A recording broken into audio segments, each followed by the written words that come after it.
நம்ம சேனலை பார்க்க விருக்கும் நண்பர்களே, சிவான்ஸோட நடிப்பில் 1960 விடிவெள்ளி அப்படின்னு சொல்லக்கூடிய ஒரு படம் வந்து வெளிவருது. இந்த படத்தை சி.வி. ஸ்ரீதர் டைரக்ஷன் பண்ணியிருப்பாரு. இந்த படத்தை எல்லாருமே பார்த்துருப்பீங்க. ஆனால் இந்த படம் ஒரு சிவாஜியோடைய படமே கிடையாது.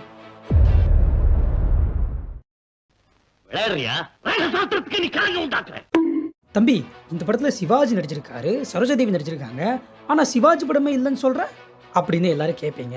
ஆனால் உண்மை என்னன்னா, இந்த படம் அப்போ சிவாஜி சார் மாதிரியே டாப்ல இருந்த ஒரு நடிகர் நடிக்க வேண்டிய ஒரு படம். சில பல காரணங்கள்னால சிவாஜி சார் நடிக்கிற மாதிரி ஆயிடுச்சு.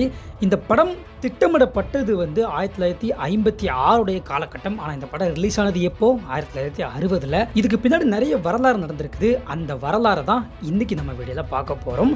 அது மட்டும் இல்லாம இந்த படத்தை சிவாஜி சார் மாதிரியே சிவாஜி சாருக்கு முன்னாடி இருந்த ஒரு நடிகர் தான் நடிக்கிற மாதிரி இருந்துச்சுன்னு சொன்னேன்ல, அந்த நடிகர் யாருன்றதை நீங்கள் கேட்டிங்கன்னா இன்னுமே ஆச்சரியப்படுவீங்க. ஸோ எல்லாருமே இந்த வீடியோவை ஸ்கிப் பண்ணாமல் கடைசி வரைக்கும் இருந்து பார்த்தீங்கன்னா அது என்னன்றது உங்களுக்கு தெரியும்.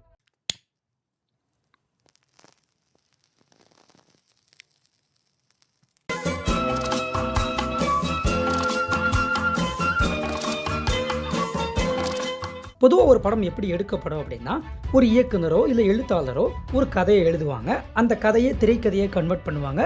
அதை ப்ரொடியூசர்கிட்ட போய் எடுத்துகிட்டு போவாங்க. அது ஓகே ஆன உடனேயே நடிகர் நடிகைகளை சூஸ் பண்ணி அந்த படத்தை எடுப்பாங்க. இதுதானே காமனான விஷயம். ஆனால் இந்த படத்துக்கு என்ன நடந்திருக்கு அப்படின்னா, படத்துடைய டைட்டில் விடிவெள்ளின்னு இருக்குது பார்த்தீங்களா, இந்த விடிவெள்ளி அப்படின்ற டைட்டிலை வச்சு தான் இந்த படத்துக்கு கதையே எழுதப்பட்டிருக்கு. இந்த விடிவெள்ளி அப்படின்ற டைட்டிலை வச்சவர் யார் அப்படின்னா வேற யாரும் இல்லைங்க, எம்ஜிஆர் தான். ஸோ அவருக்கு இந்த டைட்டில் ரொம்பவே பிடிச்சிருக்கு.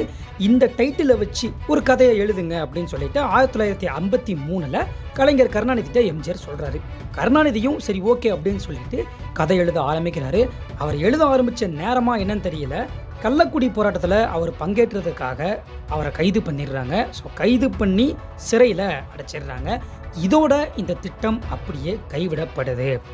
அதுக்கப்புறம் கொஞ்சம் வருஷங்கள்லாம் போகுது. இயக்குனர் சி.வி. ஸ்ரீதர் இருக்கார்ல, அவர் இந்த டைட்டிலை பார்த்துட்டு அவர் அதை வச்சு ஒரு கதையை எழுதி எம்ஜிஆர் கிட்ட இருந்து பர்மிஷன் வாங்கிட்டு சிவாஜி சார் கிட்ட எடுத்துகிட்டு போய் கதையை திரும்ப சொல்லி சிவாஜி ப்ரொடக்ஷன் மூலமாக அந்த படத்தை எடுத்து ரிலீஸ் பண்ணுறாங்க. அதாவது இந்த டைட்டிலை ஆசையோடு சூஸ் பண்ணது எம்ஜிஆர். ஆனால் சிவாஜி சார் மூலமாக தான் அது படமாக வெளிவரணும்னு இருந்திருக்கு போல. அதனால தான் இந்த மாதிரி நடந்திருக்குது. இதோட இன்னொரு விஷயம் என்னன்னா, இந்த படத்துடைய படப்பிடிப்பு தான். இந்த படத்துடைய காட்சிகள் எல்லாமே காஷ்மீரில் போய் எடுக்கணும் அப்படின்னு சொல்லி ஸ்ரீதர் ஒரு திட்டம் போட்டார். ஆனால் படத்தில் நடிக்கக்கூடிய நடிகர் நடிகைகள்லாம் இருந்துக்கிட்டு, என்னங்க காஷ்மீரில் பயங்கரமாக குளிர் அடிக்கும், எப்படிங்க போய் நடிக்கிறது அப்படின்னு சொல்லிட்டு எல்லாருமே தயங்கியிருக்காங்க. ஆனால் படத்துடைய தயாரிப்பாளர் யாரு? சிவாஜி சார் தானே. சிவாஜி சார் வந்துட்டு அந்த படக்குழுவினர்களுக்கும் நடிக்கிறவங்களுக்கும் ஒரு ஆஃபர் வந்து கொடுக்குறாரு. என்னன்னா, எந்த நடிகர் நடிக்க வந்தாலும் அவங்களோட குடும்பத்தோட காஷ்மீருக்கு வந்துடலாம் அப்படின்ற மாதிரி ஒரு ஆஃபர் வந்து கொடுக்குறாரு. அந்த ஆஃபரை கேட்டவுடனே எல்லாருமே வந்துடுறாங்க நடிக்கிறதுக்கு. இறுதியாக விடிவெள்ளி அப்படின்ற டைட்டில் இப்படி தாங்க படமாச்சு.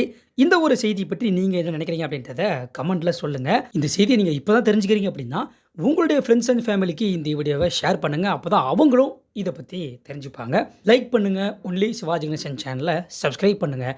நாளைக்கு இந்த மாதிரி நல்ல வீடியோ நாங்களே சந்திக்கின்றேன். நன்றி.